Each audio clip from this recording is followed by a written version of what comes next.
কিছু পরামর্শ দিতে চাচ্ছি যে আমাদের যে গণতান্ত্রিক চর্চা সেটা এগিয়ে নিতে হবে। শুধু এই পরামর্শ দিতে চাই যে পৃথিবীতে একই সাথে কেউ সরকারি দল এবং বিরোধী দল থাকতে পারে না। একই দরজা হয় খুলতে হয়, না হলে বন্ধ করতে হয়। এখনো পর্যন্ত সেই টেকনিক কেউ আবিষ্কার করতে পারে নাই। যেদিন ছাত্র প্রতিনিধিরা সরকারে যোগদান করলো, আমি তখনও দেশে আসতে পারিনি। আজকে আপনাদের সাথে শেয়ার করি, সেদিন আমি বুঝে গেলাম এরা রাষ্ট্র বিনির্মাণে আর ভূমিকা তেমন বেশি রাখতে পারবে না। অনেকে বলবে আমাদের মাথায় তো অনেক বুদ্ধি। এটা বুদ্ধি নয়, এটা অভিজ্ঞতা। যে কোনো গণঅভ্যুত্থান পরবর্তী পরিস্থিতিতে যদি সরকারের দায়িত্ব নেয়ার জন্য সেই সরকার অভ্যুত্থানকারীরা অংশগ্রহণ করে, পৃথিবীর সব দেশেই সেই অবস্থাটা এইরকম। অ্যান্টি ইনকামবেন্সি পৃথিবীর সব দেশে থাকে, আছে, বাংলাদেশে একটু বেশি আছে। সরকার বিরোধী মনোভাবটা সবসময় জনগণের মধ্যে থাকে। যে কোনো ব্যর্থতার জন্য প্রথমেই সরকারের দিকে আঙ্গুল তুলে, এই জন্য সরকার দায়ী। দায়ী কি দায়ী না সেটা পরে বিবেচ্য, কিন্তু সবাই বলবে সরকার দায়ী, যেহেতু দায়িত্বে সরকার। এই সরকারের দায়িত্বে আসাটা আমার মনে হয় সেটা তাদের সঠিক বিবেচনার সিদ্ধান্ত হয়নি। তাহলে আজকে প্রেসার গ্রুপ হিসাবে, জাতিকে নির্দেশক হিসেবে একটা ভূমিকা তাদের থাকতে পারত, যেটা প্রশ্নবিদ্ধ হয়েছে। এখনো তারা ছাত্র প্রতিনিধি হিসেবে যারা সরকারে বসে আছে, প্রতিদিনই তাদেরকে লায়াবিলিটি কাঁধে নিতে হচ্ছে, হবে।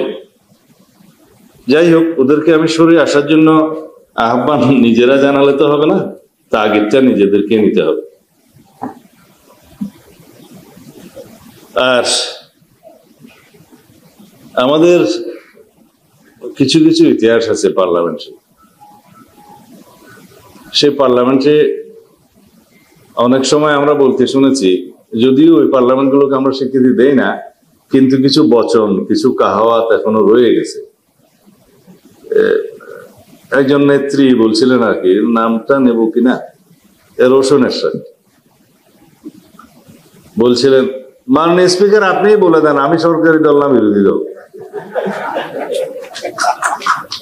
এইরকম কোন চর্চা যেন আমরা ভবিষ্যতে না দেখি। বিরোধী দল সেটা যত সংখ্যা কম হোক, বিরোধী দলের একটা বিশেষ গুরুত্ব পার্লামেন্টে থাকে। সেটা 5 জনের হোক, 10 জনের হোক, 50 জনের হোক, 100 জনের হোক, বিরোধী দল বিরোধী দল। ফেসিবাদ বিরোধী যে রাজনৈতিক দলগুলো রয়েছে, সেই রাজনৈতিক দলগুলোর কাছ থেকে আমাদের প্রত্যাশা ছিল অনেক বেশি। 5ই আগস্ট পরবর্তীতে যেই ফাইটটি হয়েছে এই ফেসিবাদী কাঠামোর বিরুদ্ধে, এই কাঠামোর বিরুদ্ধে অনেকটা এনসিপিকে একাই লড়ে যেতে হয়েছে। আমরা মিলিটারির চোখে চোখ রেখে কথা বলেছি, আমরা বসুন্ধরা গ্রুপের চোখে চোখ রেখে কথা বলেছি। এনসিপির রাজনীতি, আমাদের মিডিয়া প্রপাগান্ডা, এই যে চ্যানেল 1-এর একটা হচ্ছে, এখানে একজনকে একটা রাজনৈতিক কালচারে এভাবে অ্যাড্রেস করে কথা বলাটা, এটা ছিল টেবু। আপনি যদি দেখেন 5ই আগস্ট পূর্বের রাজনীতিতে এভাবে অ্যাড্রেস করে কথা বলাটা ছিল টেবু। কিন্তু আমরা রাজনৈতিক সংস্কৃতিতে আমরা সত্য এবং মিথ্যা প্রচলিত রয়েছে। আমাদের পৃথিবীতে কথা 3 ধরনের: সত্য কথা, মিথ্যা কথা এবং হচ্ছে রাজনৈতিক কথা। আমরা সত্য এবং মিথ্যার মাঝখানে যে গ্রে লাইন, এনসিপি সেই গ্রে লাইনে অবস্থান করেনি। আমরা সত্যকে সত্য বলেছি, মিথ্যাকে মিথ্যা বলেছি। আমরা দেখেছি মিডিয়া ট্রায়ালের মধ্য দিয়ে এনসিপির নেতাকর্মীদেরকে কিভাবে চরিত্র হনন করা হয়েছে। আমাদের বৈষম্য বিরোধী ছাত্র আন্দোলনের যেসব নেতাকর্মী রয়েছে, অনেকের চাঁদাবাজির যে বিষয়গুলো রয়েছে সেটির দায়ভারও আমাদেরকে নিতে হয়েছে। উপদেষ্টাদের যে সীমাবদ্ধতা রয়েছে সেটির দায়ভারও আমাদেরকে নিতে হয়েছে। আমরা দেখেছি, আমরা 5ই আগস্টে আমরা কক্সবাজার গিয়েছি, সেখানে মিডিয়া ফ্রেমিং করে উপাত্ত তথ্য উপাত্ত সহ একদম লাইভে প্রচার করা হয়েছে আমরা হাসের সাথে মিটিং করে ফেলেছি, লাউঞ্জে দেখা হয়েছে, অথচ হাস হচ্ছে ওয়াশিংটনে। এই মিডিয়ার মধ্য দিয়ে এটা থেকে আমাদের শিক্ষা নিতে হবে।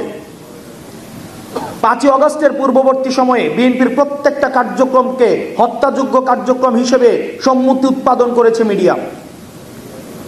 আমাদের ভুলে গেলে চলবে না। কিছুক্ষণ আগে আবিদ ভাই কথা বলছিলেন, হামিম কথা বলছিলেন, আমরা একটা জেনারেশনাল একটা ফাইটের মধ্যে রয়েছি। তরুণ প্রজন্ম এবং পূর্ব প্রজন্মের এই জেনারেশনাল ফাইটটাকে আমাদের হচ্ছে ডিকোড করতে হবে। আজকে আপনারা যারা মনে করছেন এই মিডিয়ার যে ধরন, আমরা মিডিয়া বিমুখ না, আমরা মিডিয়া বিরোধী না, কিন্তু আমরা বারবার যেটা বলে এসছি মিডিয়াকে বস্তুনিষ্ঠ হতে হবে। আমরা দেখেছি যেই মিডিয়া ফেসিবাদের প্রত্যেকটা কার্যক্রমকে বৈধতা দিয়েছে, আমরা দেখেছি যেই পত্রিকা বলেছে যে বিদেশে বসে তারেক জিয়া হচ্ছে বাংলাদেশের বিরুদ্ধে কার্যক্রম করছে, আজকে সেই পত্রিকার আমরা হচ্ছে ফ্রন্ট পেজে দেখছি যে তারেক জিয়া হচ্ছে বাংলাদেশকে নিয়ে ভিশনারি চিন্তা করছেন।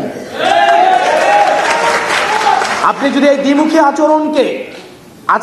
দ্বিমুখী আচরণকে আপনি ডিকোড করতে না পারেন, তাহলে ভবিষ্যতের যে অন্ধকার, যে অদৃশ্য ছায়ার কথা আবিদ ভাই বলেছেন, সেই অদৃশ্য ছায়ার আপনাকে খুব শীঘ্রই সেই ছায়ার মধ্যে আপনাকে করাল গ্রাসে বন্দী হয়ে যেতে হবে।